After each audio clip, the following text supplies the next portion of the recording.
All right, good afternoon. Thank you, everyone, for coming today.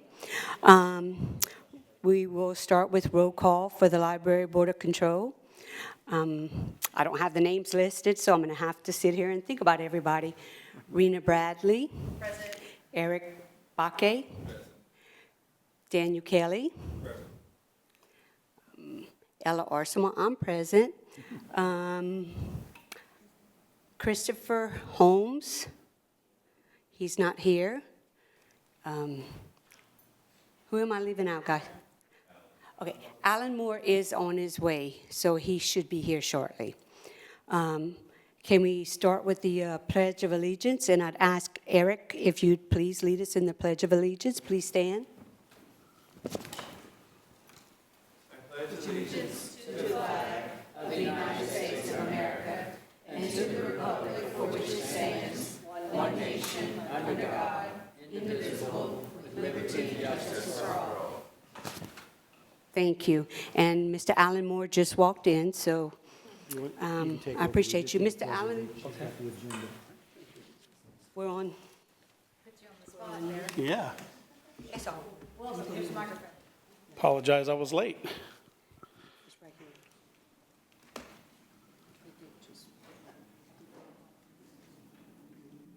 Okay, awesome. Well, good afternoon, everyone. And again, I apologize, I was a little bit late. Mr. Ottinger, hello, how are you y'all this afternoon?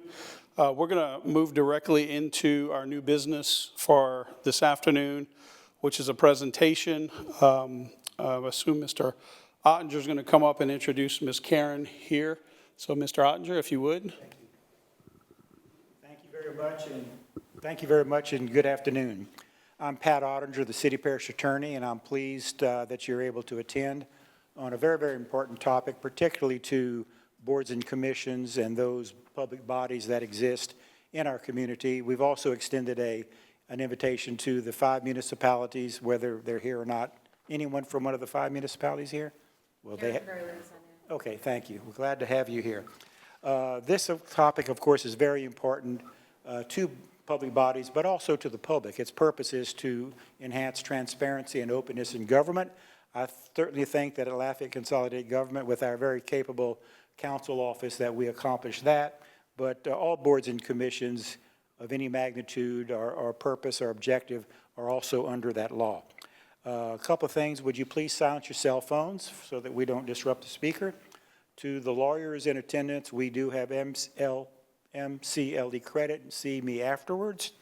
And now I will mention that this is being filmed by AOC and will be posted in due course on the library's website as well as on the Lafayette Consolidated Government Legal Department page of the website. So, with that being said, I'm pleased to introduce Karen Day White, who is our speaker today from Baton Rouge.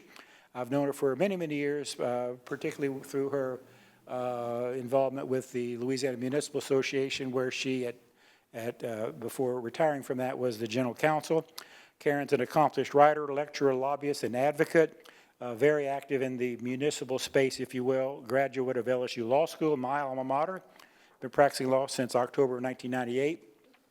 She has taught over 300 hours of substantive content that runs the gamut from local government operations and transparency laws to the workplace etiquette issues and professionalism.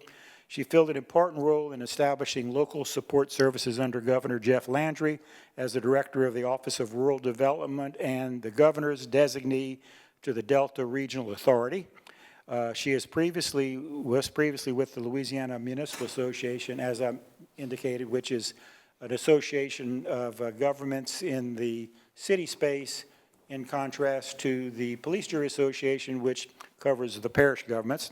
But for 20 years, she was at the LMA, ultimately assuming roles in legislative advocacy, events, government and public relations, education, and training. Prior to joining the LMA, Karen was an assistant attorney general at the Louisiana Department of Justice in the gaming division. She now leverages her 3 decades of governmental experience as owner and operator of Karen White Consulting, LLC, which empowers Louisiana public officials and employees with multifaceted operational and technical support. So we're pleased to have her. I will say that I would ask that we run through her presentation, and we'll have an opportunity for questions and answers after her presentation. So with that, I turn it over to Karen White. Thank you. Thank you so much, Pat, and good afternoon, everybody. Oh, silence. Good afternoon, everybody. Good afternoon. Thank you. I appreciate that. I know that after lunch, the energy can wane a little bit. So we're going to talk about some very important topics today. I'm going to try to keep it certainly informative, but as lively as possible so that we can all stay awake. As Pat said, my entire adult career has been in the space of municipal government, local governments, right? I continue to work with them today. This is an incredibly important issue. It's one that you see in the headlines occasionally. There's been some recent press about it that we'll talk about. My hope is that you walk away equipped with all the great information that you need to do your job best. So first things first, what's the idea here? Well, the right of the people to participate in their government is rooted in our Constitution. It is the same provision that allows the folks and the public to access public records, right? So if you look at this provision, the people have a right to observe the deliberations of their public bodies and examine documents. So this one section of the Constitution has birthed the Open Meetings Law and the Public Records Law. They're called sunshine laws sometimes. They're just good government measures, right? So that government is accountable for what it's doing. Always, always, always, these transparency laws, if there's ever an issue when you're on the fence, we always interpret them in favor of disclosure, right? We err on the side of giving people more access, not less. So that's kind of the foundational concept here. Justice Brandeis, I think, had a great quote, and it's a short one, so it's easy to remember, that sunshine is the greatest disinfectant. And I agree with him, right? It's very hard to get away with nasty things. And look, the folks who have bad intentions in the governmental sphere, thankfully, are very, very few and far between. But unless there's good scrutiny as to government operations, it's hard to catch those people and to get them out of the government space and, back over wherever else they may belong. All right, so where would you find this? The Open Meetings Law is actually found in Louisiana's revised statutes. It's in Title 42. And if you've ever gotten a public records request before, you may see that people will cite FOIA, the Freedom of Information Act. I'm not entirely sure why they do that, because that is a federal transparency measure, and you're not a federal entity. None of you are, I don't think. And so, if you see FOIA, just know that they're trying to get at Louisiana's transparency laws, but the stuff that matters to us lives here in Title 42. I'm going to give you a brief caveat, and I'm sorry that the big screen isn't functioning with us today because the writing may be a little small here.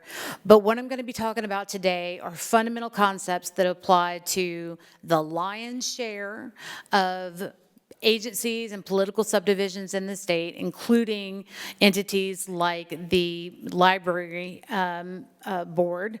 But there are some specialized rules in the Open Meetings Law that I want to make you aware of. For school boards, for judicial or court proceedings, the Louisiana legislature carved out a little something special for themselves.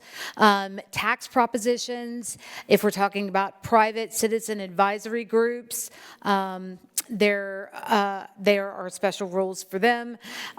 Any municipality, parish, or school board that lives in a parish that is big enough has a streamlined process called a consent agenda.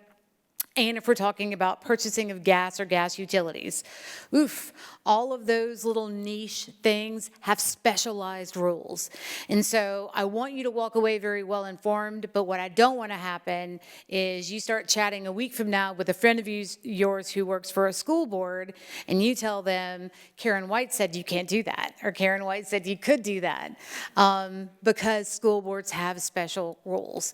If you have questions about that, we can dig into that in the Q&A section, or after we're done today, I can always provide you with those resources if you need them. But just know there are special rules for some folks.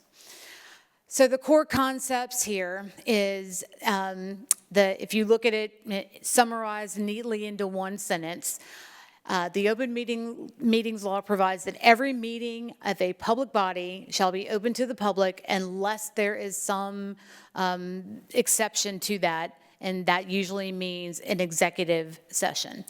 So I've underscored the concepts of public body and meeting, because obviously if those two elements aren't triggered, then the open meetings law doesn't apply.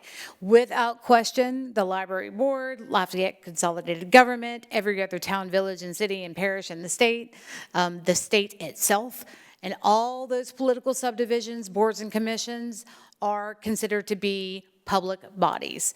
And the definition that captures a board or commission would be this language that says, essentially, if it's any other subset of a government that has the ability to make rules, to make advisory or policy decisions, those are all going to be considered to be public bodies.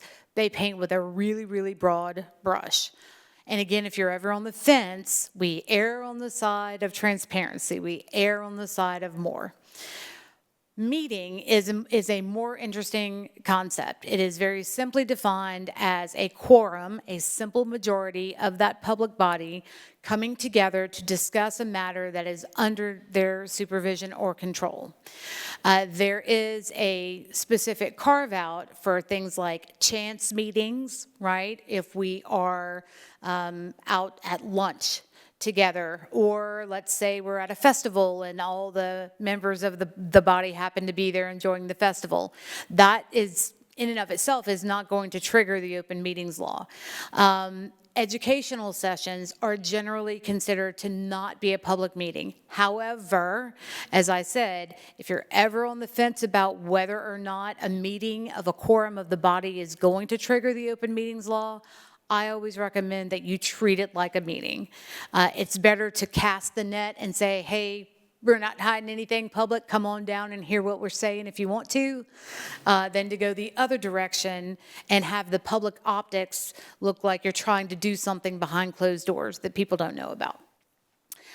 So again, let's be cautious, but without question, if a quorum of the body, no matter where they are, is discussing a matter of public business, something that they have control or supervisory authority over, that's going to trigger the open meetings law. And that meeting has to be dealt with in accordance with all of these mandates we're going to talk about today. When in doubt, always err on the side of transparency. All right, so let's check through some of these mandatory elements for compliance, starting with a very simple one. The law requires that you post a copy of the open meetings law at the space where there is going to be a meeting. And it's meant to be posted liberally. So I always suggest that you have a copy at your city hall or wherever your headquarter office is, have a copy there and available, and then certainly at the meeting itself, have, if not a full copy plastered on the wall, an easy means by which the public could access that information at the meeting if they wanted to. The idea is that we want people to be able to see what laws govern the meeting that I'm sitting in if I have a question about what's happening. All right, so this is the one we're going to spend a little time on today because it is probably one of the more controversial areas in the open meetings law, and one that people tend to complain about a lot. It is the right to public participation in that meeting. The law requires that before the body takes action on an agenda item, whatever that agenda item may be, that the public has a right to comment on that agenda item. This is often misunderstood, not only by members of the public, but by members of public bodies as well, as to what this means. So I'll state, first of all, that a public body may adopt reasonable restrictions on public comment. What they cannot do is limit public comment to a certain set of people or to certain persons, right?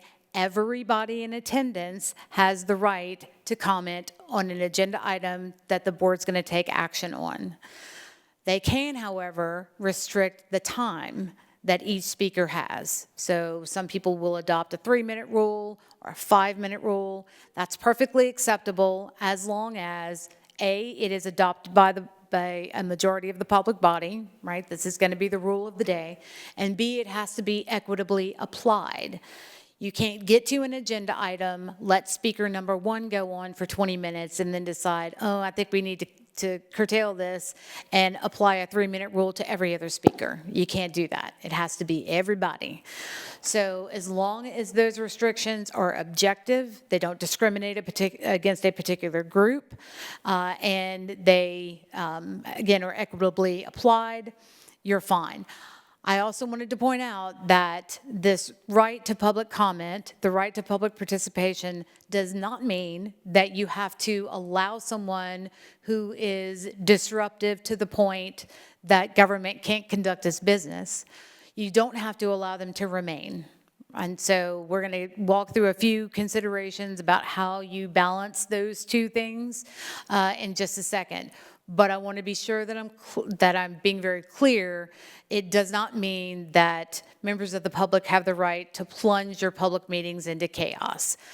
They have to be orderly, and if a member of the public is disruptive to the point that you can't conduct your meeting, that you can't conduct your business, then there is a way that they can be removed from that space. So not for the first time, I'm going to make reference to First Amendment protections, which we all know as being the both federal and state protection for freedom of speech and freedom of expression. So I've cited the law for you here.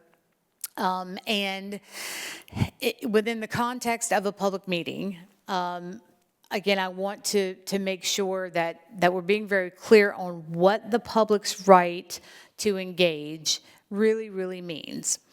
I'm not going to ask for a show of hands, but I know that there are some public bodies that, along with their agenda items that are very specific, they have a bullet or an agenda item that says public comment. And they just sort of open it up for whatever anybody wants to say. If I ruled the world, I would not have that on my agenda.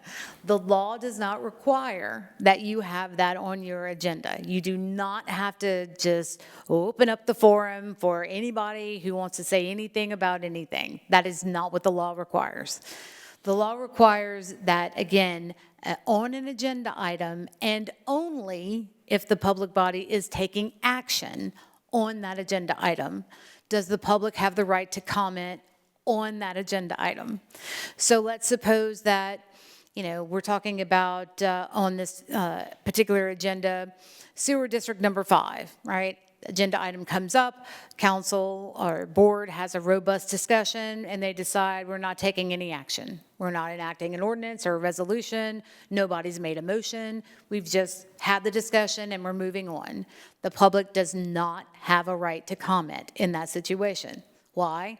The board's not taking action. But if the board is going to take an action, effectively, if there's a motion of any kind to do anything, before that vote is taken, the public has a right to comment.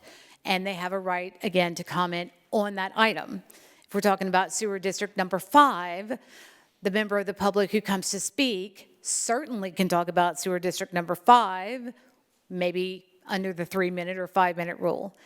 What the law does not enable them to do is talk about their neighbors' trees and how they hate the roads and everything else that has nothing to do with sewer district number 5. All right, so very clear on that. And the concept of a catch-all, I leave it to each body to figure that out. I will tell you your meetings will be much more orderly and much shorter if you take that off. But again, completely up to you. All right, so how do we then sort of balance these profound protections for free speech, right? The right of the public to express themselves, to express their opinions, and the right to engage in a public meeting? Well, there's a few, again, things that we want to be mindful of. Under federal law, and I've cited a case for you in the slide deck here called Ortega versus Parks and Commission of East Baton Rouge. It's BREC, basically, if you're familiar with Baton Rouge, that has a really, really good discussion about the concepts that we're talking about here. But under federal law, a meeting of a public body is considered to be a limited public forum, meaning there's a right for the public to engage and participate, but it's limited. It's not like you have had a, catch-all town hall where people can talk about whatever they want to talk about. There is an agenda. That agenda contains particular items, so it is a limited public forum. And in that circumstance, any restrictions on the right of the people to participate only have to be, again, reasonable, right, and objective. They can't be discriminatory, they have to apply to everybody, and they have to be reasonable. Setting a 20-second time limit on public comment, not reasonable, likely. 3 minutes, yeah, you're probably okay there. So, again, the right to free speech exists, but in a limited fashion when we're talking about public meetings.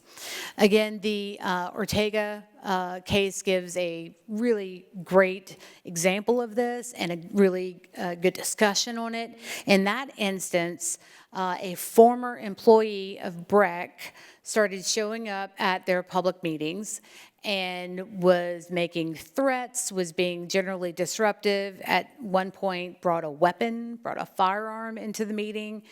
And so the powers that be at BREC thought, this guy's dangerous, right? We're scared for ourselves, we're scared for the other people who are attending this meeting.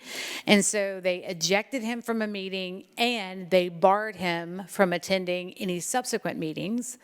And the person who was ejected filed the lawsuit saying, you can't do that. I have a right to participate and you're impinging on my First Amendment right to free speech.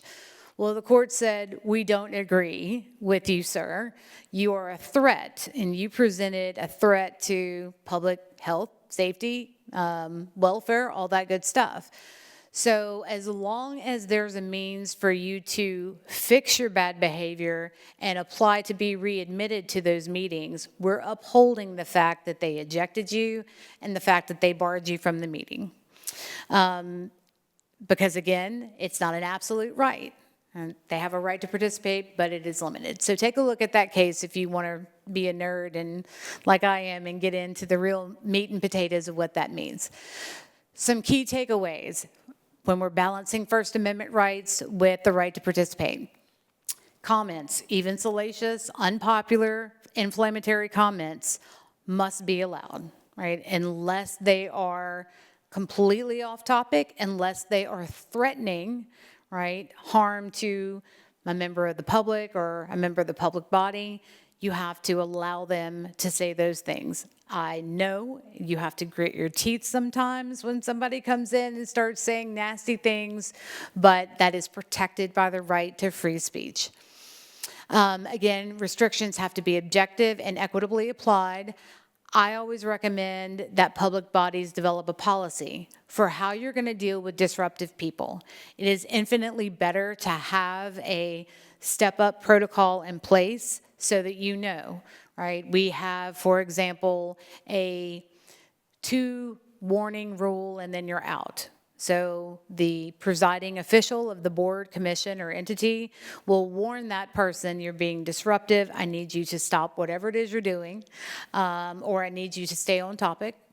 And I'm going to warn you once, I'm going to warn you twice, and the third time you do it, I'm going to ask law enforcement to escort you out of the room. There's a ton of different models that you can look at. I have a few of those model policies myself. I'm happy to share with anybody, but having that policy in place gives you that objective in writing go-to. so you don't have to try to make it up as you go along. You know exactly what you do in that situation, and we do that for everybody who's being disruptive. So I would suggest you talk to your learned counsel about potentially putting together a policy. And then if there is a particular hot button issue, and you know everybody and their mom is going to show up to talk about it, you might consider calling a special meeting just for that topic. So that when your regular meeting rolls around, all those sort of pedestrian things, not that they're not important, right, but the things that aren't necessarily quite so sexy, those can go forward and not get hung up in all this inflammatory stuff. Tax propositions, that's a big one. You may think about calling a special meeting just to talk about that, and let that go on for as long as it needs to go on. Let everybody get it out of their system, and that way you've handled that. When regular meeting rolls around, now we're talking about paying the bills, we're adopting minutes, right? We're doing all those necessary things. Just a suggestion, it may help to get you out of your regular meeting a little quicker as well. All right, so that's the public comment portion. The people also have a right to record the meetings. Audio or video recording must be permitted. If they are doing it from a handheld device, they can do it from their chair. If they're using something like a video camera, if it's a member of the press, for example, that's got some big equipment, I would suggest that there needs to be good rules, good policies in place for how that recording can take place.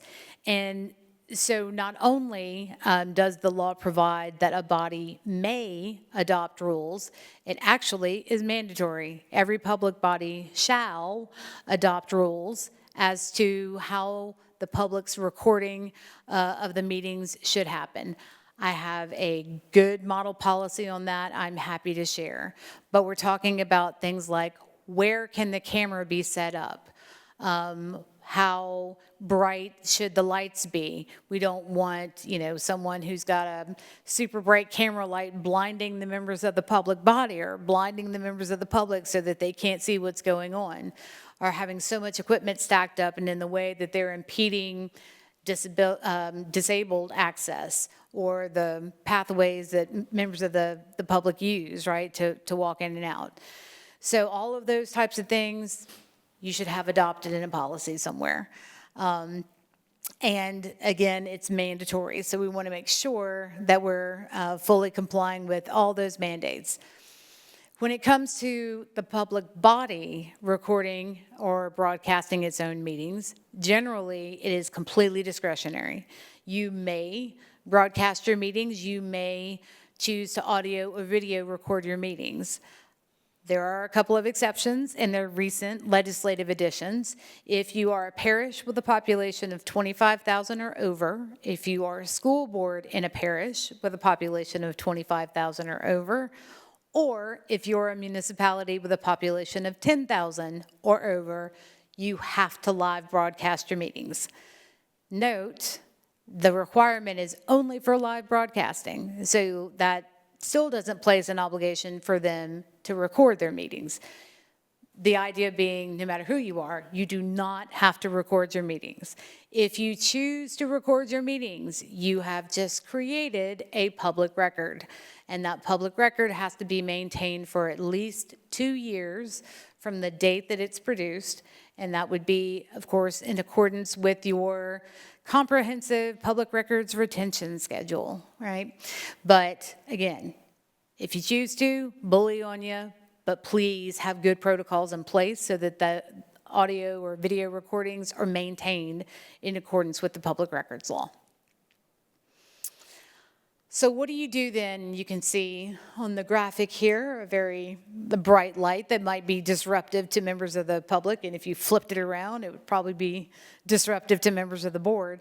But again, how do you provide the constitutional access to the public while keeping them in check? Well, this is the first page of the policy I was talking about. So I think that is incredibly important, is having those objective policies in place so things like this don't happen. Look at the clutter in the walkway. People can't walk through there and Goodness, if there was somebody who was, wheelchair bound, they would not be able to get past that guy. So that's the importance of those policies. So to recap, do you have to record your meeting? No, you do not. Do you have to live broadcast? The answer is a resounding maybe.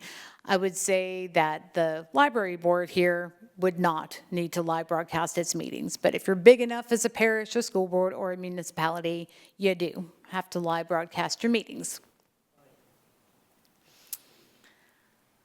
And again, you're creating public records here. All right, so that's the recording stuff. What about this requirement to meet in person?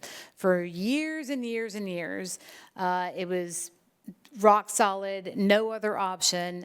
Every public body, when they conduct a meeting, they have to meet in person, period, end of story. And then COVID happened. And around 2020, the legislature adopted a very reasonable provision that says if there is a gubernatorial or presidential declaration of disaster or a public health emergency, then public bodies may meet electronically, but it has to be with regard to things that are urgent. So it can't just be any old, I would say, for example, pedestrian matters like adopting of minutes, probably not urgent. But if it's something that's time sensitive or that public body really has to get to it pretty quickly, then yes, electronic participation would be allowed. Now, please note that if we're talking about remote participation because of a disaster or public health emergency, it is an all or nothing proposition. So it's not like a few people can be at the physical location and a few are attending remotely. Nay. The idea is if it's so dangerous out there that we need to meet remotely, then everybody is going to be remote attendance, right? All or none. Either everybody's there or everybody's not. So that is the first exception that I've listed for you here. I did want to point out, sorry, just to circle back very quickly. If there is no exception and we're under this general rule that everybody has to be there in person, it is not out of the realm of possibility that a member of that public body could tune in using remote means, a Zoom or a Skype, but you have to construct it so that they, first of all, don't count towards a quorum, and they cannot participate in any way. If they're just a ride-along, just to hear what's happening, that's fine, but keep them muted, keep them, out of any discussions. It's almost like they're not there. They're just there to listen in so they don't miss out on anything. But again, that's under that, in-person mandate. So on the exceptions, just talked about the natural disaster or public health issue. There is another provision that would apply, and I would say it's just to let you know in advance, would not apply to the Library Commission here, or the Library Control Board here. But if it is a border commission that has statewide jurisdiction, right, they're not limited to a region, their business runs the gamut from, shore to shore, from border to border, statewide. And if they meet certain other qualifiers under the statute, they may conduct some of their meetings electronically. It is unfortunately convoluted statute. So if you find yourself on one of those boards or commissions and you want to know, hey, can we meet remotely sometimes? Then just let me know or do a deep dive on this section of the statute.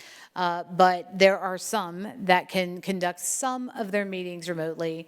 Usually the idea is around 6 of them per year, hopefully not back to back. All right, so that's another exception. The last one is going to be ADA compliant remote attendance. And I'm going to talk about that in more depth later, but I wanted to point out to you here that is an exception to this everybody has to be there rule. All right, so everybody's got to be there except natural disasters, you're a specialized board or commission, or somebody has an ADA disability, which we'll talk about more in just a minute. All right, this spoken vote, live voice is what it translates to. The Latin phrase is viva voce. This is something that's been in the press a little bit. I don't know if you saw that the Attorney General was complaining that an action undertaken by the city of Shreveport was not valid because they did electronic voting only, no voice vote. And if you look at the letter of the law, it very clearly says it has to be voice vote, viva voce. It doesn't mean that you can't do electronic voting as well for recordation purposes. That's often easier when you have a system, you press a button, the system tracks the voting. But the open meetings law says you still have to vocally articulate what your vote is in yay or nay form usually. I personally think that the spirit of this law is more than complied with by electronic voting. It's meant to be a transparency measure where you can tell who is voting which way, which you can do with electronic voting. I don't know that saying yay or nay adds anything to that. The law technically requires it though. I think if ever challenged, that strict viva voce requirement might actually fail because there are people who are nonverbal. So what do we do about those people? They can't actually voice their vote at all. So are we then going to preclude them from public service because they can't speak? I think that might be discriminatory. So I don't know. Nobody's ever challenged it. And maybe they never will. But just know that that voice vote requirement is there in person. And then the votes, of course, are recorded in the minutes. And those minutes, of course, are public documents. Written minutes of the meeting. You know very well that for every meeting of a public body, minutes have to be kept. Those minutes are then published in the official journal. And I wanted to kind of do a little bit of a bunny trail when I talked about this because this is often misunderstood. I've heard many people say that the minutes of a public body have to be published in the official journal within 20 days of the meeting. No, not exactly. They have to be forwarded to the official journal for publication within 20 days. They don't actually have to be published within 20 days. So as long as your clerk or secretary or whomever handles that, as long as they have finished the minutes, and within 20 days sent it over to the newspaper, you've done your job. When the newspaper actually publishes it, or if they ever do, that's not your problem. You send it over within 20 days. As to what is in those minutes, the law only provides 4 things, really 3.5, we'll say, as to what has to be in your meeting minutes. Date, time, and place of where the meeting occurred, of course, the members of the public body who were there and those who were absent, and then on the substantive matters that were voted on. If the board or commission or body took an action item, then that has to be recorded as to what the action was, who voted yes, who voted no, and who abstained, right? So date, time, place, who was there, who was not, and then what'd y'all do, basically.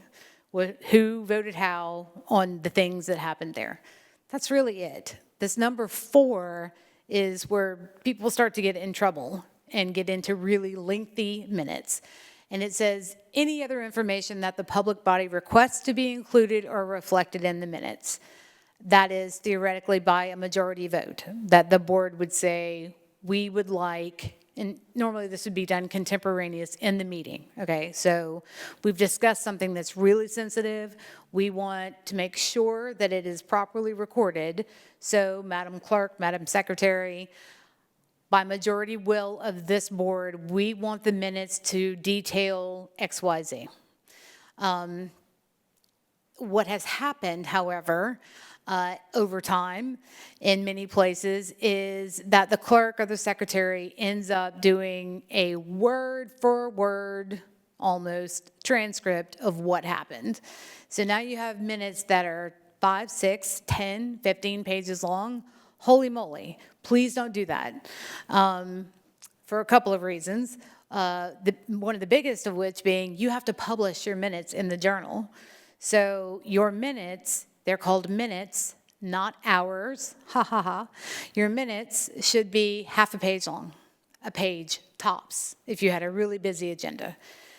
If your public body wants that blow-by-blow description of what happened, my suggestion is that you do a standalone document. You can call it meeting transcript or action summary. You can call it whatever you want to call it. Just don't call it your minutes. Do something separate that gives that detailed description. It's a public record that anybody can access if they want to. It can be provided to the members of the body afterwards so they can see what it says and be satisfied. But the minutes themselves only contain those things, those three things there.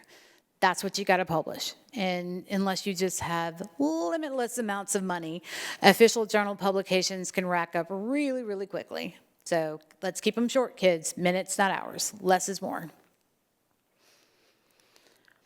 All right, now we're going to get into the ADA accessibility portion. This is all fairly new. I don't want to give you the wrong year here, but I'm thinking it was 2023. Pretty sure it was. And there's two elements to these new requirements for those with disabilities to engage in meetings. One is a disability of a member of the public, right? John Q. Public. The other is a disability of a member of the public body itself. So we're going to handle them in that order. If a member of the public has a disability that is recognized by the federal law, the Americans with Disabilities Act, as being a legitimate disability, and they request that they have some type of assistance or accommodation in order to participate in the meeting, you have to give them that accommodation within reason.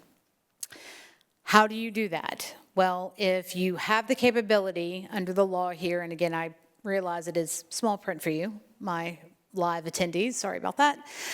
If you have the capability to allow that disabled member of the public to participate electronically, so that would be by telecommunications, by telephone, or by video communications, something like Zoom or Skype or GoToMeetings.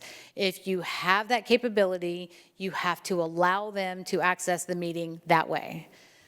Many, if not most, jurisdictions have that capability in this day and age because it's pretty easy to do, and most people did something like it during COVID anyway, and so most people have already figured that out. But look, if you're a really small community or you're a brand new board, you haven't had to do this before, maybe you don't have that capability.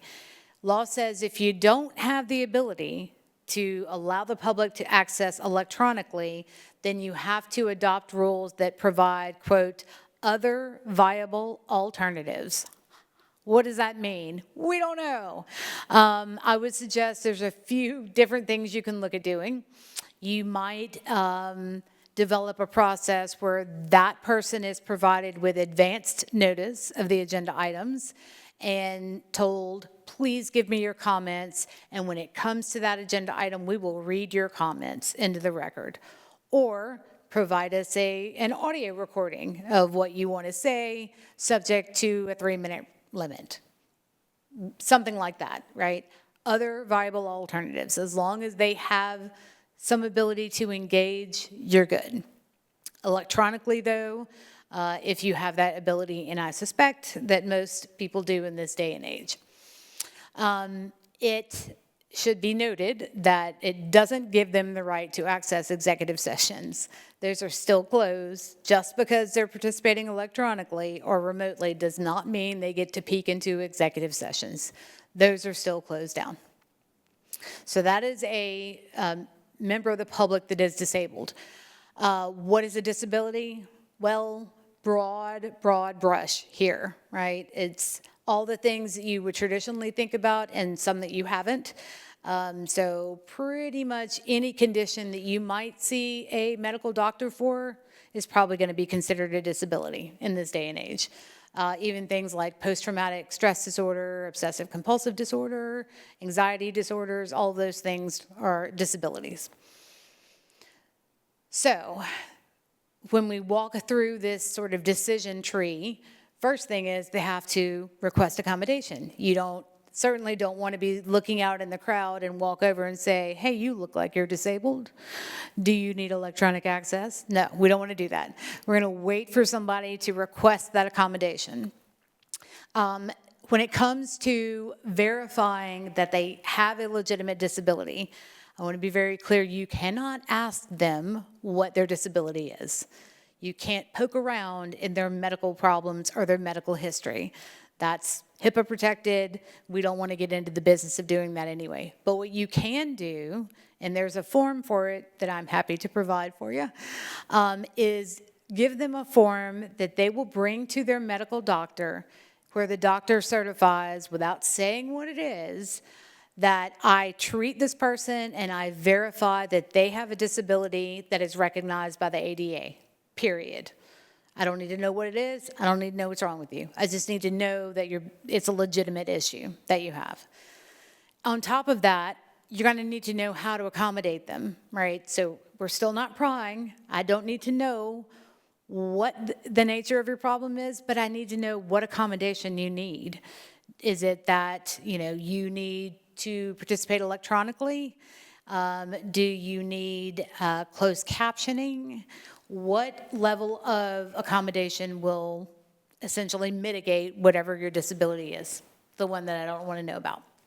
So let's verify that there's a disability, figure out how you may accommodate them, and then the law provides if they have a disability, the only option is to allow them to participate electronically. You can't, give them other viable alternatives. It has to be electronic. So again, hopefully everybody's got that process in place by now, but if you don't and you have a disabled member of your public body, you're going to have to come up with it. You're going to have to figure out how to make that happen.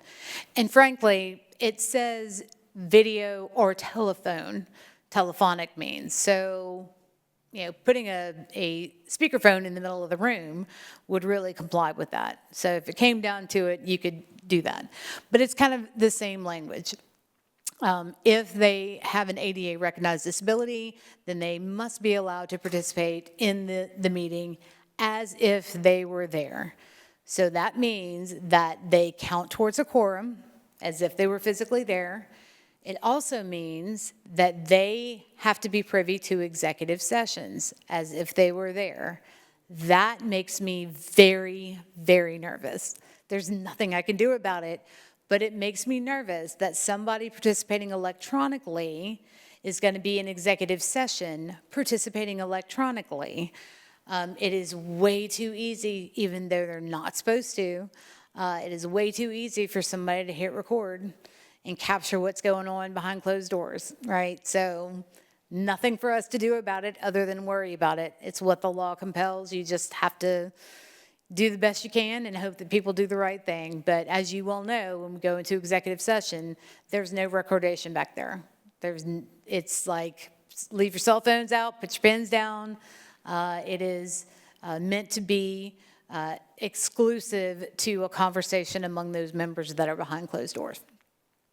But I recommend the same process, i.e. give them a form, have them bring it to their doctor who will verify they have an ADA recognized disability, and then figure out, specific to your electronic participation, is there anything in particular that you need to accommodate whatever your disability is? And I just said all the rest of that stuff. Because their participation is so critical, if you encounter some type of technical glitch with your electronic communications, which, happens, am I right, IT guy? It does, Jeremy. If that happens, you then have to press pause on the meeting and try to figure out how to fix whatever that problem is. Now, it doesn't provide really strict guidance as to what you do from there. How long do we have to pause?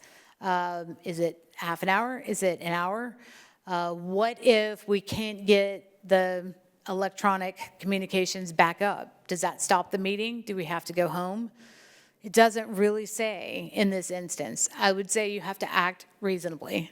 If their participation gives you your quorum, then yeah, you're done, right? If they're not connected anymore, you've lost a quorum, there's nothing else you can do. Are you at the end of the agenda where the only thing left is to adjourn the meeting and you still have a quorum of people there? I would say losing your tech at that point, probably not a big deal. So there's no bright lines, you just have to be reasonable. Act reasonably under the circumstances. Ask your attorney, is what I'll tell you. Okay, so that's the ADA stuff. And again, any particular questions about that, we're going to have time in just a minute under Q&A to talk about those, all those good questions you may have. One of the biggest complaints with regards to public bodies and their lack of compliance with open meetings law mandates is the notice. Notice is huge here. And getting it right matters. So, of course, I've thrown in a quote from one of my favorite quotable folks, Mr. Mark Twain. The difference between the right word and the almost right word is the difference between lightning and a lightning bug. I love that. It's true. We don't want to get it almost right. When it comes to your notice, you want it right. You want it bang on right every time. Because if it's not right, all the actions that happen at that meeting may be nullified. You don't ever want to be in that situation. So once per year, if you are a body that has a set schedule of meetings, most do, right? Most will sit down usually at the end of the prior year and figure out when are we meeting next year, right? You're going to put your schedule together. The law requires that once a year you post whatever that schedule may be. It doesn't mean that it can't be changed when you have to move a meeting around for one reason or another, or, doesn't mean that you can't add as many special meetings as you need to. You certainly can. But whatever your set schedule is, go ahead and let them know. It doesn't actually say how you're supposed to do that, so I suggest that you hit the trifecta of posting it at your physical space, sending it to your official journal at the beginning of the year, and if you have a website, posting it online on your website.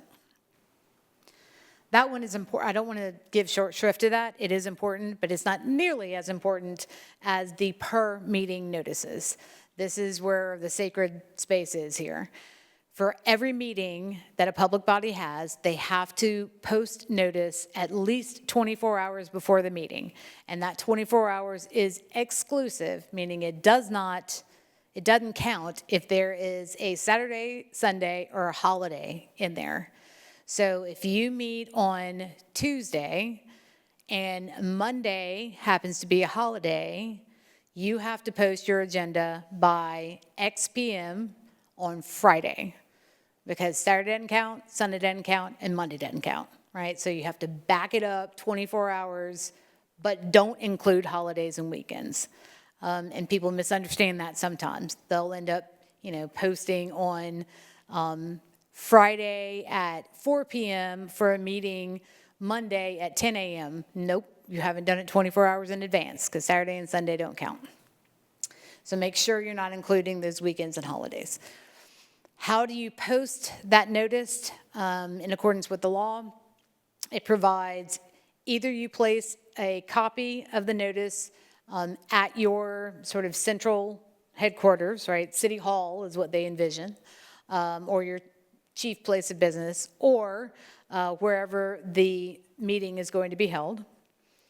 Or you can publish it in the official journal, but that publication has to be at least 24 hours before the meeting. I don't know of anybody who does this, mainly because, we're all scrambling to get our agendas together, and it's normally not until 25 hours before the meeting that our agenda is set.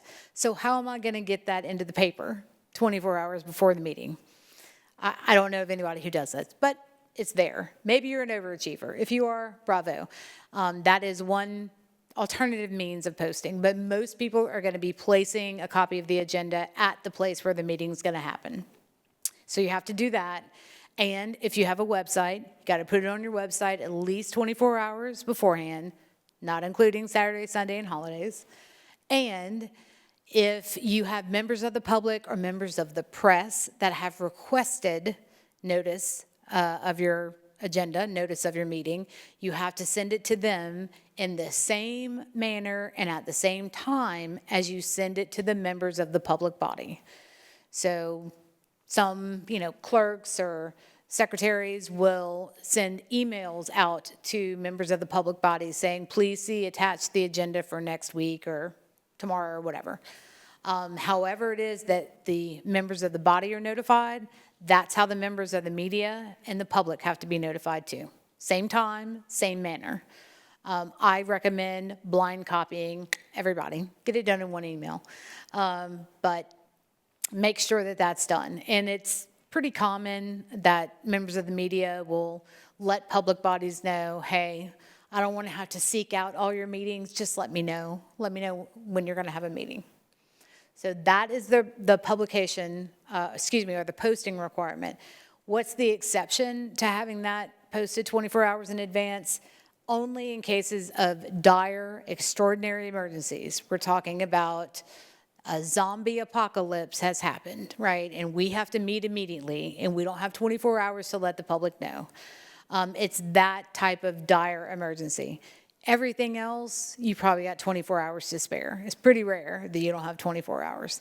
But if you truly don't, there is an exception. You have to be ready to stand and defend your decision to have a meeting without 24-hour notice in a court of law, but there you go.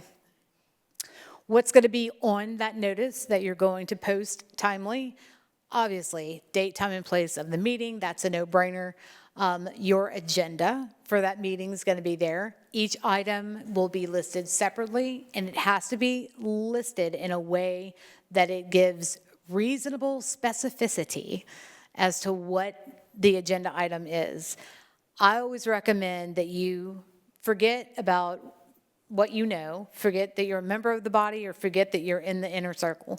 If you were just John Q. Public picking up that agenda and you looked at that agenda item, would you know what was about to happen or what they were going to talk about?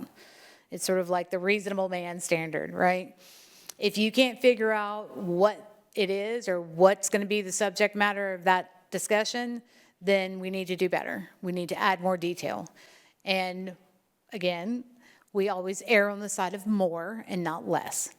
But when it comes to certain descriptions, and we'll get to those in a sec, you have to be very, very detailed. Things like executive session, which we'll cover in a sec.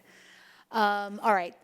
If you have one of the circumstances we talked about, you have to live broadcast because you're big, or you have electronic participation, you have to include that, the details on how to join on that agenda. And once that agenda and the notice have posted, it essentially freezes in place that agenda. So it is what it is, and that's what's going to be discussed at the meeting, with one exception. And you've probably heard of this one already. How do we change the agenda once we get to the meeting? You can't change it before. You can't change it in that 24-hour window. Once we get to the meeting, how do we change it? It is by unanimous vote of those present, not unanimous vote of the body, unanimous vote of those present, which has to be at least a quorum, right? Otherwise, you wouldn't be able to do anything. And then it has to be described.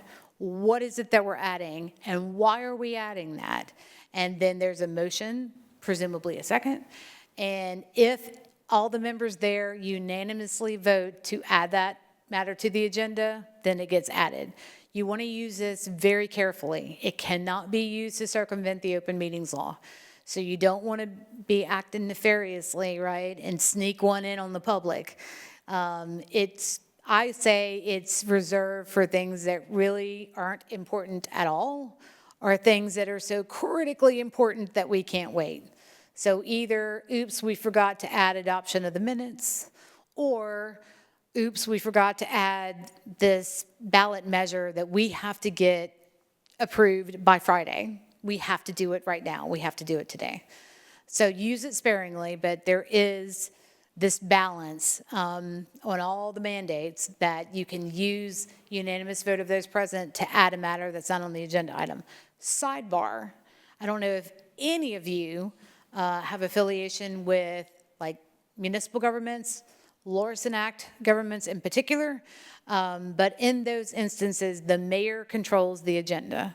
This is the check and balance to that in those small communities, right? The mayor says what's on the agenda, but the council by unanimous vote can say plus whatever we want to be on the agenda. Just a little sidebar there. As with every action of the board, commission, entity, there has to be an allowance for public comment before you take a vote.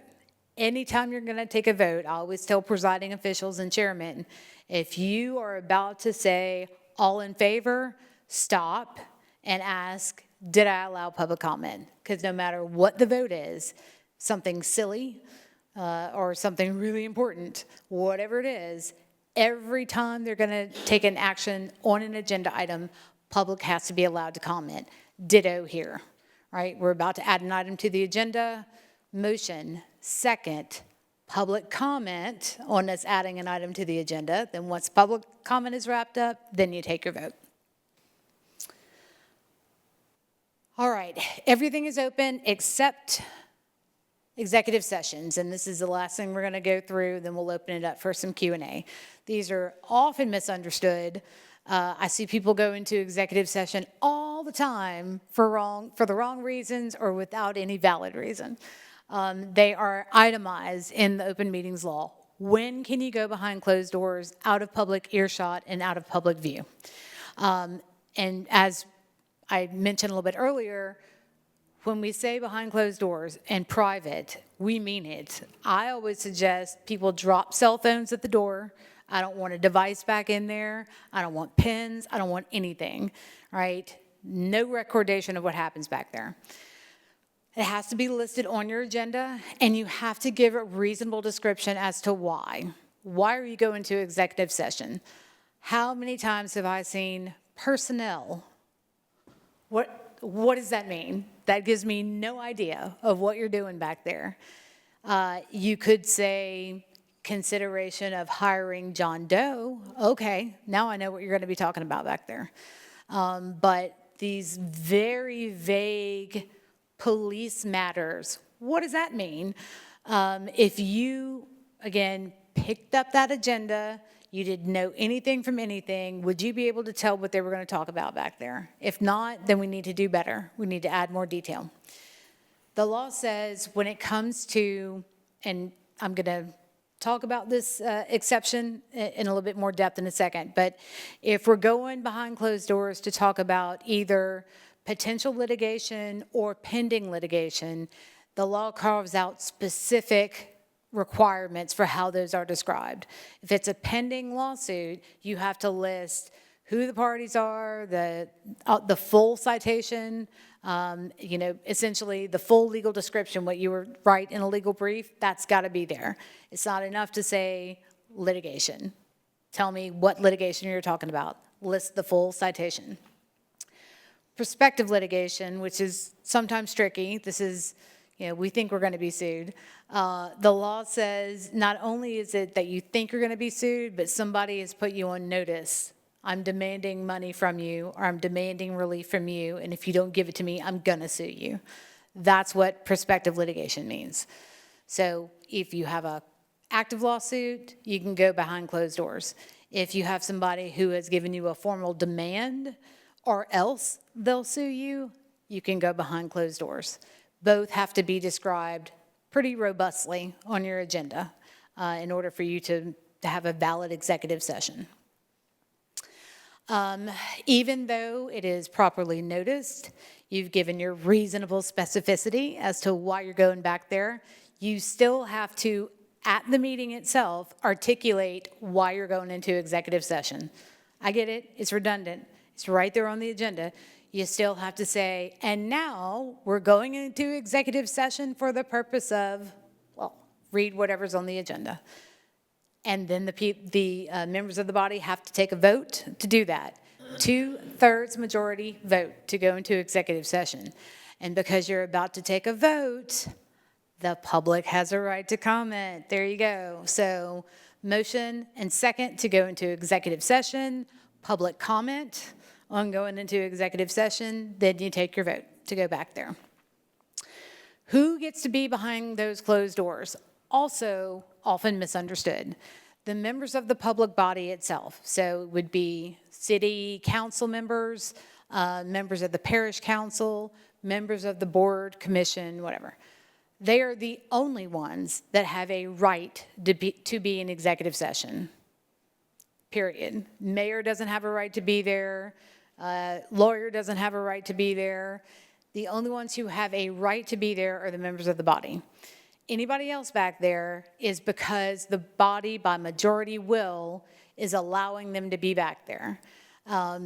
Obviously, if it is a matter involving litigation, potential litigation, and these days, anything, really, you're going to want your attorney back there. So you want your attorney back in executive session with you. Practically speaking, you want your mayor back there, your parish president back there, but the law does not require them to be back there. Just FYI.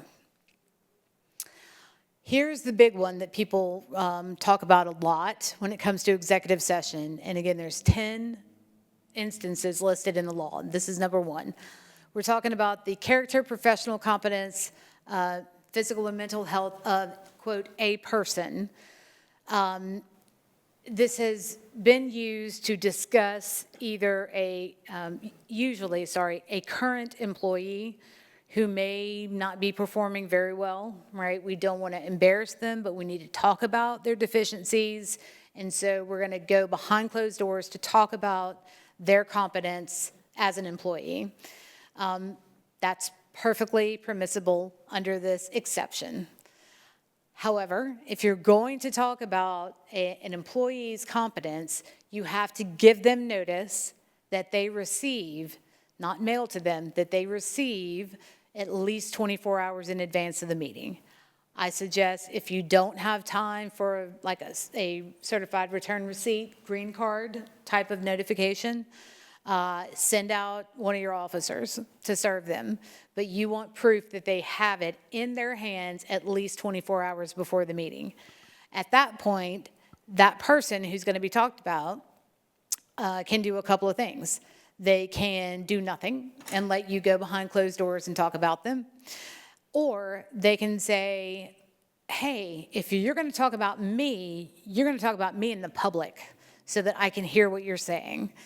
Because before you come out and do any type of action or take a vote about me, I am going to make a comment. And so I'm not going to let you go behind closed doors. I'm going to make you talk about me in the public. They have the right to do that. And they can exercise that right up into the point that the council or board takes a vote to go back into executive session. Does that make sense? So if you're going to talk about a current employee, got to give them 24 hours written receive notice. What about applicants? That's another reason people go back into executive session. It's okay to go behind closed doors to talk about an applicant for a position unless it is an appointed position.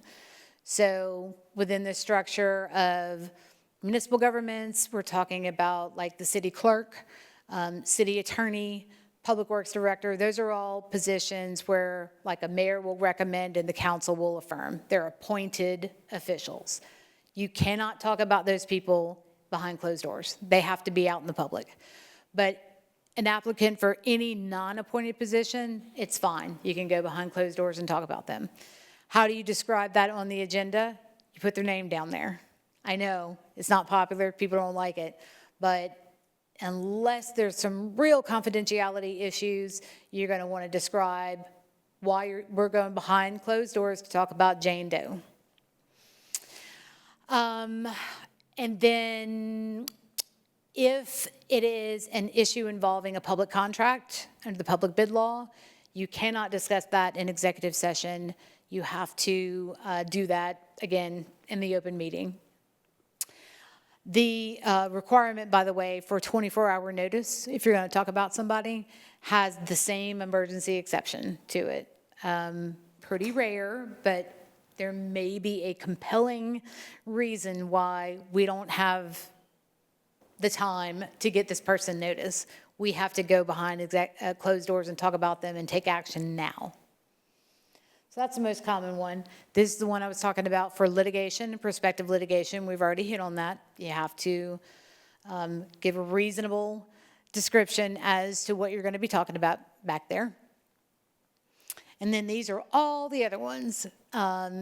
Certainly, if you have your strategies for securing the facility, securing your employees, things like where the cameras are located or like structural layouts, all those things, there's compelling reasons why the public should not be privy to that. So you want to go behind closed doors to talk about that.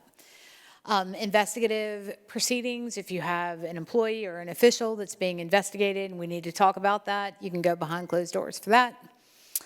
And then these very sort of niche matters, you'll see there from 5 to 9. The one that intrigues me, though, is the last one, which has this kind of vague language, or as provided by the legislature. I don't know what that means, but I've never tried it yet, but I'm not quite dead yet, so I may one of these days. The public records law shields from public view certain documents, right? Certain things the public doesn't have access to. What if the council needs to talk about those documents that the public doesn't have access to? How do you meet in a public meeting and talk about documents the public shouldn't see? I think that falls under number 10. That's what I would argue, that the legislature has said those documents are private. Therefore, if the body's talking about those documents under number 10, I'm going behind closed doors to do it. I haven't tried it yet, but like I said, one of these days maybe. Maybe I'll get the opportunity. All right, so that's your executive session stuff. Lastly, technology is a beast. Just know that no matter how a quorum of the body is communicating with each other, you could potentially be violating the open meetings law, right? So email communications. If you are just sending out information and you don't want to risk people violating the open meetings law by starting a discussion through an email chain, use the tools on your email platform to turn off replies. That's what I do. If I send something out to my council members, I disengage their ability to reply to all. So all they can do is reply to me, or not reply at all. But they can't start a group discussion because I've taken away their ability to do that. Same thing on texting. If you do a group text, disable their ability to reply to everybody on the text. It just takes the temptation away. Rolling quorums, you've heard a lot of discussion about that. It can happen, right? Even if I don't have a quorum of the body in one place, if I talk to one and then go over here and talk to the next one and then I talk to the next one, I've done the same thing, right? I've used that to subterfuge the open meetings law. So walking quorums, rolling quorums, you want to be mindful of those as well. It is not how the body gathers, but what they're doing when they're there that matters. So even on a social media platform, there could be a potential violation if a quorum of the body, through commenting on a social media post, starts exchanging information, thoughts, opinions, polling each other on a matter of public business. You may have a problem. So just be aware. Technology is great, but technology can get you in trouble because we didn't envision all of this stuff back in 18 whatever when the open meetings law was first conceived of. This is the nastiness, but I have to let you know that there are penalties for noncompliance. They increased it within the past 5-6 years to $500 a pop per person per violation. You really, I don't know until the Shreveport thing, I can't think of a prior case where a violation of the open meetings law has been alleged. Like, you really have to be trying to get yourself in trouble here. If it's inadvertent, I can't imagine a court in this state hitting you with nasty sanctions. You really have to be trying to subvert the open meeting and doing it intentionally, maliciously, to keep the public out of the loop of what you're doing. But obviously, there's all these, injunctive reliefs and mandamus relief. The big one, though, from my perspective, is if you have a meeting that doesn't comply with the open meetings law, arguably everything that happened is no bueno. It's null. It's void. So it's like it never happened, and now you have to start over again. So that's the big sanction, in my opinion. And if you don't think that, my prior quotes from Mark Twain and Justice Brandeis are good, I give you a founding father who agrees that the people have to be able to observe what's going on in their government in order for their liberties to be secure, right? So as we take all these little nuggets of wisdom away today, I want you to try to embrace these transparency laws as not being a nagging, incidental part of your job, right? It is a core part of our job in the public service world to be fully transparent about what we're doing. That's how you build trust in the community, right? And when you establish that, when you forge that bond of trust with your constituents, annoying though some of them may be, that's always going to serve everybody better, right? They're not going to be, you're still going to have people looking for conspiracy behind every corner, no matter what you do, bearing in mind that a not quite yet debunked study from 2017 says that 7% of Americans believe that chocolate milk comes from brown cows, but people can sometimes be crazy, is my point. But generally, if you are transparent, if you let them know, I'm trying to serve my community, I'm not trying to hide anything from you, everybody wins in that situation. I'm now going to open the floor for any questions that you may have, any additional thoughts or comments that Mr. Ottinger has. Yes, ma'am. And I'll repeat the question so that it picks up on the recording. My question is regarding, you just kind of dotted the I regarding emails and texts between volunteer board members. And what my question is, does the law provide for encrypted disappearing text? Does it prohibit that between, in the open meetings law, Ms. White, is my question. I'm not entirely sure what the context is, and context matters here. The open meetings law does not have any provision one way or the other with regard to encryption. Again, there's nothing wrong with the entirety of the body chit-chatting, right? There's absolutely nothing wrong with that. It may not trigger the open meetings law. What matters is what they're doing, right? So if the entire body is sitting around talking about their grandkids, it's not a matter of public business. That's not an open meeting. But if they are using email to talk about what's on the agenda next week and how they're going to vote or what their thoughts are, now we have a problem. And so it's, again, not how they're convened or even when or where they're convened, it's what they're doing. But there's... And I understand that part. Yep. I'm talking about these apps that, you can set to automatically erase, and you can have a meeting and it would be disappeared. So that is more of a public records issue.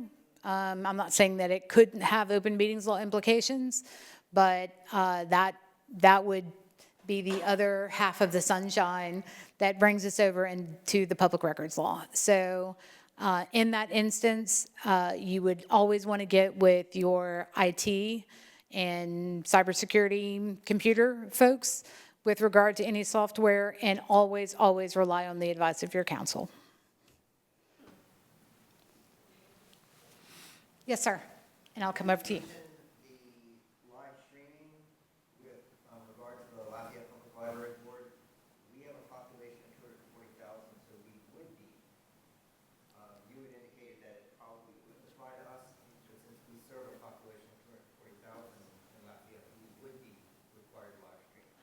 And after saying I was going to repeat the question, I didn't the first time, and so I lied. So let me repeat the question for the recording. The question was specific to a library board that serves a population of over 240,000. Is there a mandate for live broadcasting? No, there is not, because the law specifically says if you are a parish governing authority of 25,000 or more, if you are a school board in a parish that has 25,000 or more, or you're a municipality with 10,000 or more, period. So it wouldn't apply to boards necessarily. I applaud you, however, for live broadcasting. I think it's a very smart decision. I've heard a lot of good things from public entities who have initiated, whether they have to or not, live broadcasting because people get to be privy to what's happening without feeling like I got to put on my shoes, right? And so it cuts down on the amount of people who are in your physical space and maybe think, well, I put on pants, I might as well get up and make a ruckus, as opposed to just being able to sit at home and observe the meeting quietly from their own computer. Great question, though. Yes, ma'am. I wanted to ask about creating quorum in the open meetings law. It's been suggested that not all of us attend certain library events, whether it's a reception or a book talk or programming, because we might inadvertently create a meeting. But it makes me confused because we may need to show up at those events as library board members to show our support and interest.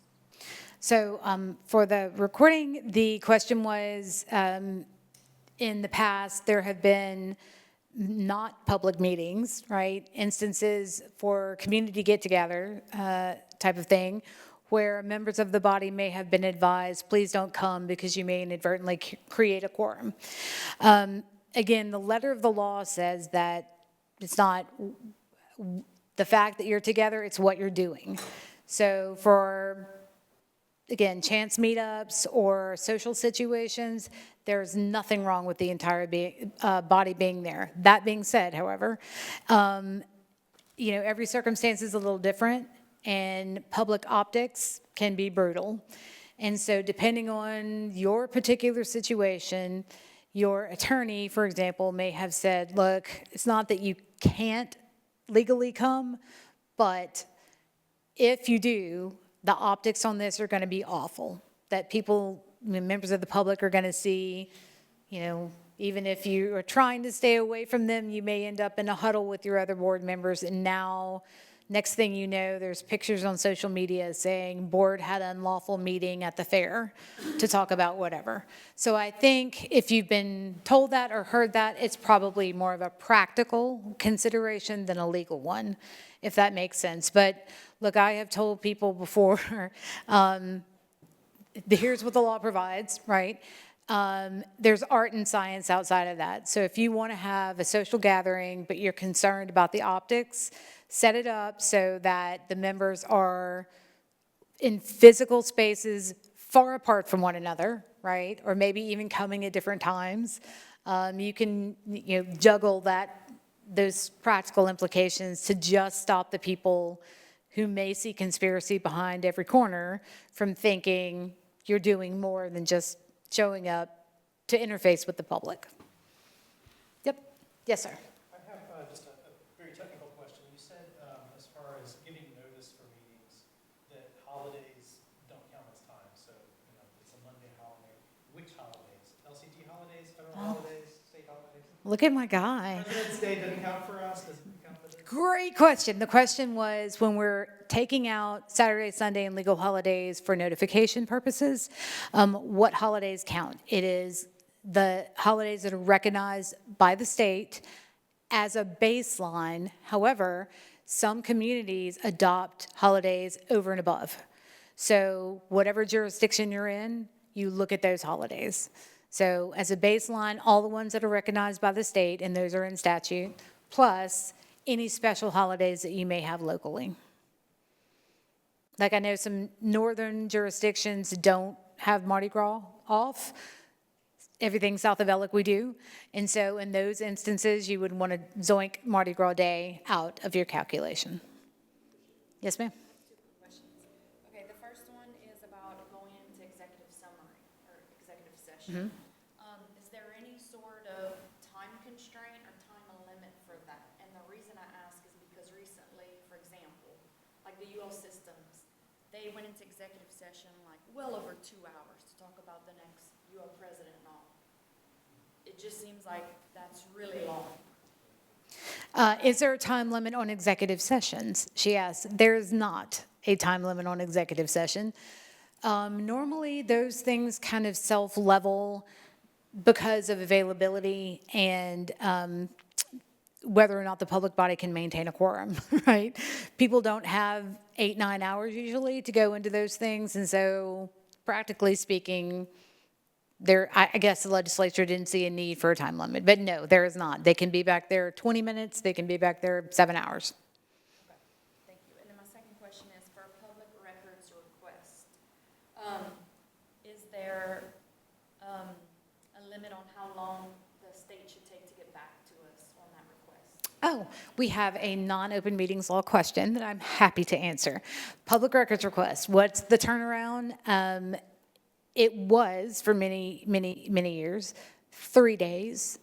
People throw that one at you all the time, and just so you know, trivia, it is not 3 days anymore. A few of us local government junkies got into the legislature, merci, Monsieur Pierre, and changed it to 5.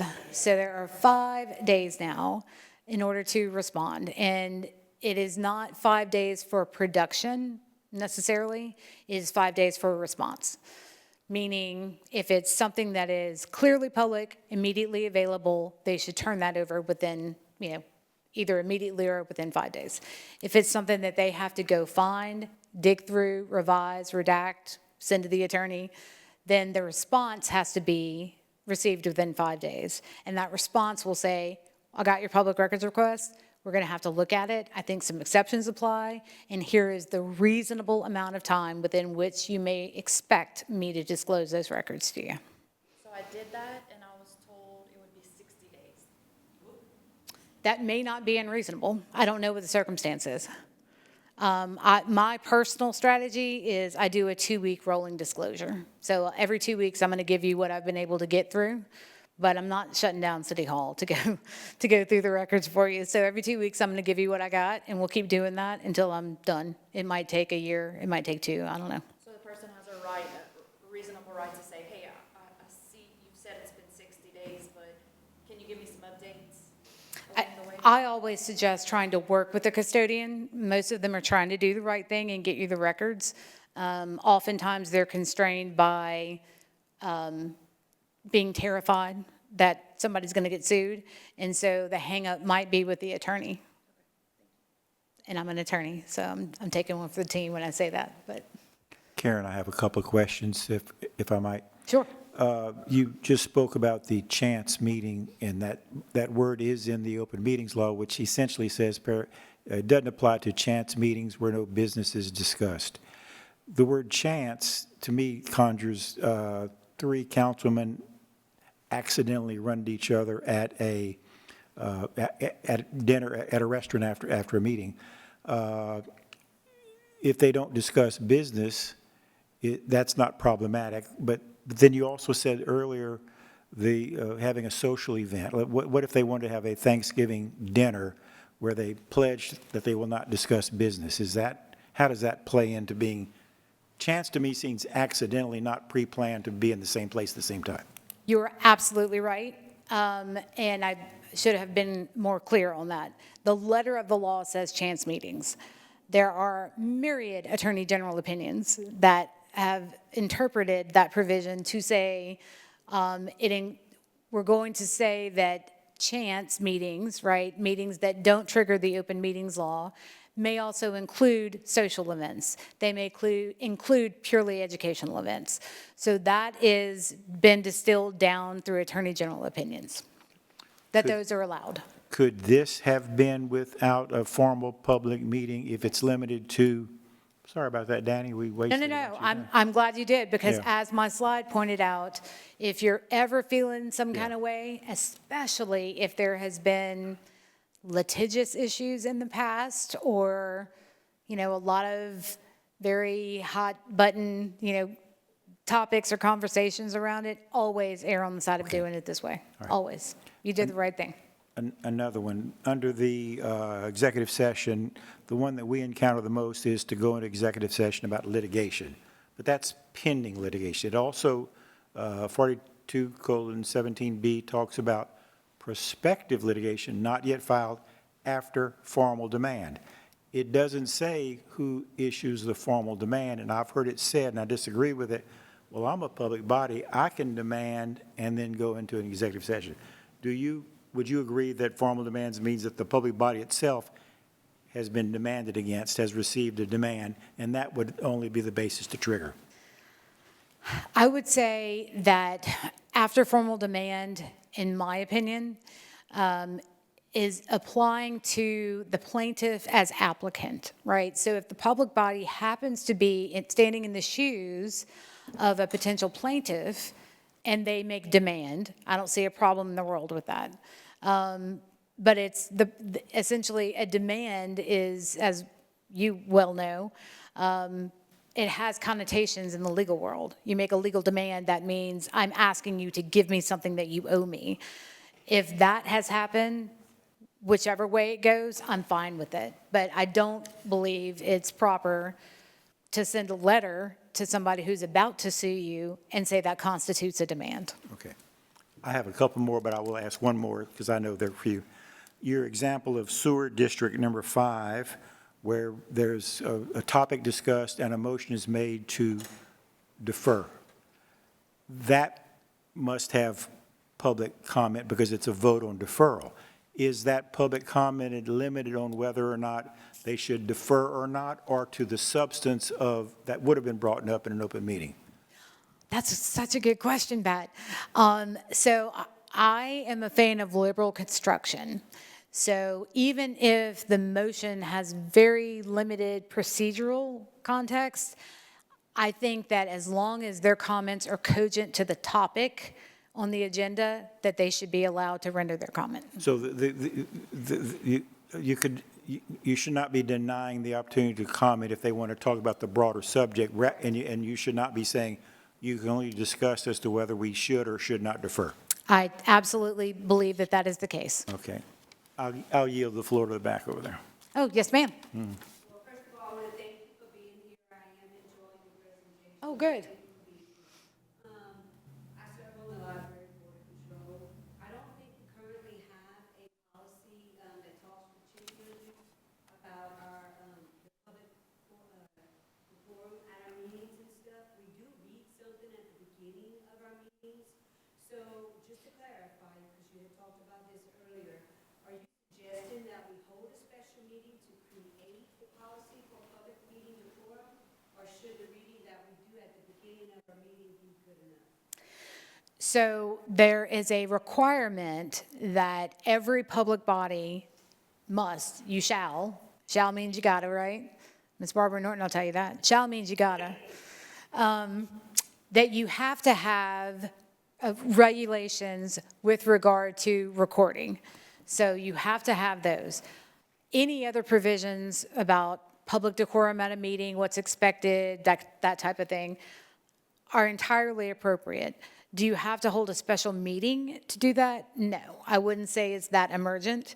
I, again, am happy to provide you with the model, and what I would suggest is that you provide it individually to your members and tell them at date to be determined, we're going to discuss this. Please have your individual thoughts together, and then we'll discuss what we want those policies to look like when we get there.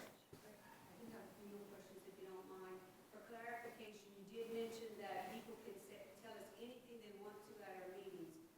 Does that mean that they can call us fascist, racist, cabal, and cuss at us without having removed from the meeting? So, fascists and racist, probably.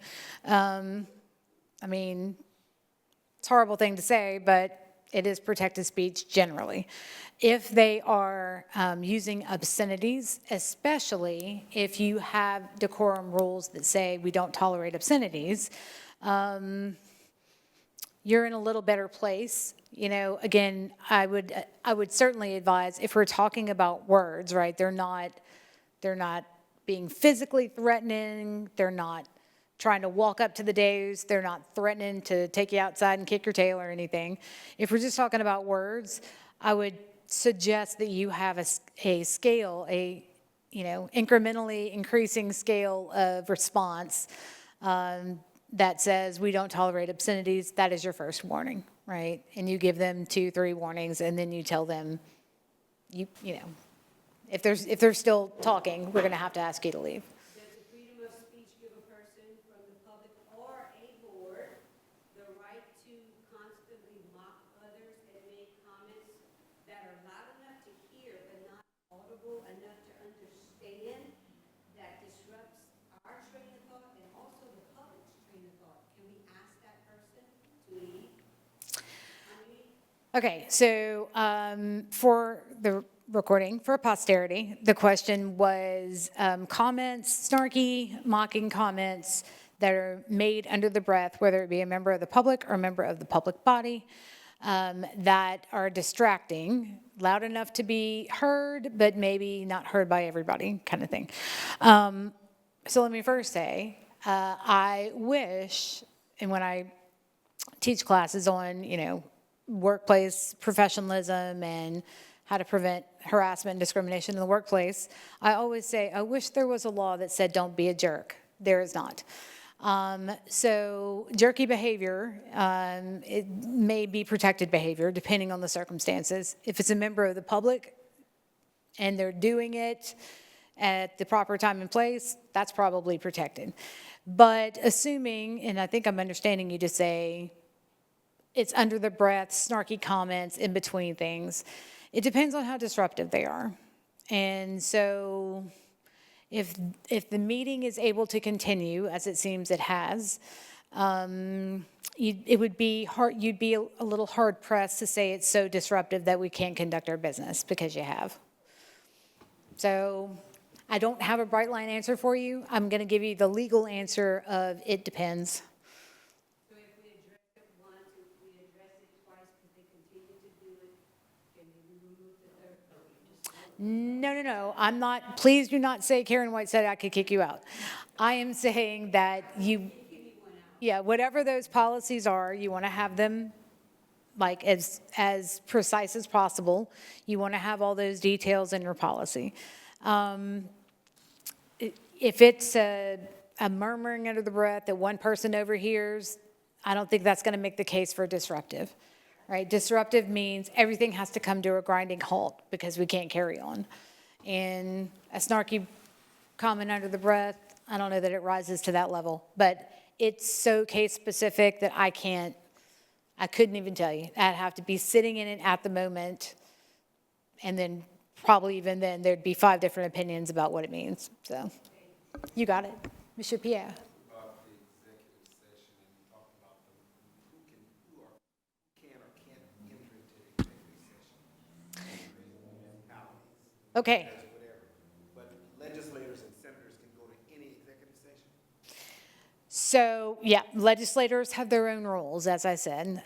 So we're going to set them aside because they have specialized rules, and it's smattered throughout the open meetings law.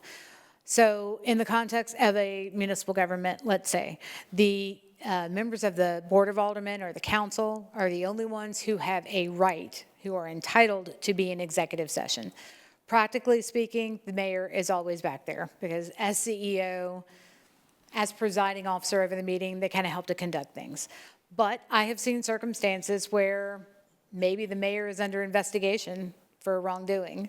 And so the council will go behind closed doors to talk about what's going on with the mayor and exclude the mayor. And that's allowable. Council's the only one that has the right to be there. There have also been cases where there's been controversy over who's going to come back. So, for example, maybe the clerk is being discussed, and the clerk doesn't want you to do it in the public, so I'm cool with y'all doing it behind closed doors. But a member of the council feels strongly about that clerk and says, I want the clerk to come back with us so she can help explain herself. And another member says, I don't like that idea. what do you do then? It is by majority will. And that's something that would actually happen in the open meeting where a member would move, as we go into executive session, I want Jane to be in the room with us, and they would have to get a second, allow for public comment, take the vote, and if they have majority will, then Jane gets to go into executive session. But council's the only one with a right. Karen, let me ask one more, and then we'll wrap it up. But I'm here for as long as you need okay, me. so- walking quorum is it's not defined in the open. It's not even, those words are not used. Yep. As I can determine, the first use was in a 1990 Attorney General's opinion, even before a court case, and you've got the Mabry case from Baton Rouge. The Mabry case, I take away is that open quorum is when all the councilmen are under the same roof at the same time, and perhaps they walk in, not any two together, talk to me one at a time in sequence. That's a walking quorum, that's not permitted. What if I sought to speak to each council member on different days such they're not under the same roof at the same time? Is that a walking quorum? Yeah, so that gets us into the other little catchphrase, which is a rolling quorum, right? And that one has kind of been developed in the context of technology, where you are using email or text communications to accomplish the same end. I don't know how the legislature would define that, so it's very, very difficult. You are 100% right that that's how it was originally envisioned, that if you're sending an envoy in between you to connect you, you're having the same discussion. So I think a court would, what they have historically done is to look at the end result, what has been accomplished. So if I'm using email in a rapid fire sequence of correspondence with a singular or maybe two council members at a go, if I'm figuring out where we're having lunch tomorrow, who cares? But if the purpose and the end of this whole chain of discussions was, I know that 4 out of 5 of them are going to vote yes on this agenda item tomorrow, I've probably committed something that would be constituted, that would be defined as a rolling quorum. So I don't have a bright line answer for you, but I think you're very mindful of all the qualifiers that come into play, for sure. Okay, thank you very much. Yes, sir. Question. If we have the public catch-all comment section at the end of our meeting, as you had referred to, and we do for the library, what are the board's authorities with regards to what is covered in that catch-all? As long as it's about the library, or is it public bandstand, do whatever you want? What is Yeah, there in there? that's the day, about the catch-all public comment agenda item, which is, this is why I discourage them. If you want to allow members of the public to vocalize their opinions on infrastructure issues, you could, under that agenda item, you could list the criteria, right? If you do that, then you can limit them to that subject matter. If it just says public comment, about the only thing you can do is limit how long they can talk. If it's, you've cast the net that broadly, they can come up and talk about Thanksgiving turkey. What if we give more specificity that says, in regard to library business, and be a little bit more? That gets you closer. That certainly gets you closer. Again, I would just take it off there, quite honestly. It just, if you have a lot of members of the public who have a lot of time on their hands, it creates more problems than it solves, right? And I try to remind members of the public, you have 27 to 30 other days during the month to talk to the members of this board, or to, we don't disappear when the meeting's over. So we want to hear all these things from you, but this is the meeting of the council, the meeting of the board to conduct our business. So that's the whole goal. We're trying to get through our agenda and get our business done. We want to hear from you. We're adjourned. Let's go talk. You can talk to me any other day, any other time. One quick question. Sure. If you have a virtual meeting, those that are attending virtually, are they allowed public comments or just the ones on site? So you have either voluntarily allowed members of the public to attend electronically, or they have an ADA disability and they're attending electronically. Is that right? Okay. So they have to be allowed to engage if they have an ADA disability as if they were there. If you are just being kind and, hey, yeah, that's a whole different thing. You do not have to allow public comment in that circumstance because you're not compelled to allow them to connect electronically. If they feel strongly, they can show up.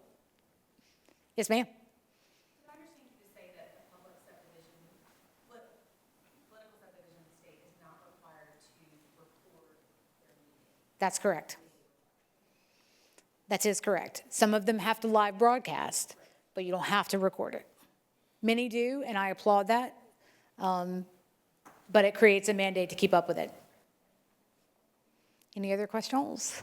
Well, if anybody has anything they want to talk about kind of offline, I'm not running out of the room. So thank you for being a wonderful crowd and for your attentiveness. Thank you very much, Karen, and we appreciate it. It's a lot of material, and you covered it very well, and I'm sure that we could have gone another hour or two. Absolutely. In terms of the material, but we appreciate it very much, and it's very, very, very, very helpful. So at this point, I thank you for attending. I'll turn it over to the board to conclude the meeting. Best part of the meeting. Yes. I just want to echo Mr. Ottinger's sentiments. Thank you so much. It was very engaging and definitely answered a lot of questions. Obviously, people continue to bring more questions. And Mr. Ottinger, Mr. Bro, thank you all for putting this together. It's been very helpful. If you'd all stand, we're going to close with a quick word of prayer. Lord, we thank you for this time together. We ask that you would just be with us as we go from this place, as we take the knowledge and the understanding that we've been able to garnish here today. Help us to apply it properly in our roles, wherever it may be across the city, to better serve the citizens of Lafayette. In Jesus' name we pray. Amen. Thank you all. Meeting is adjourned.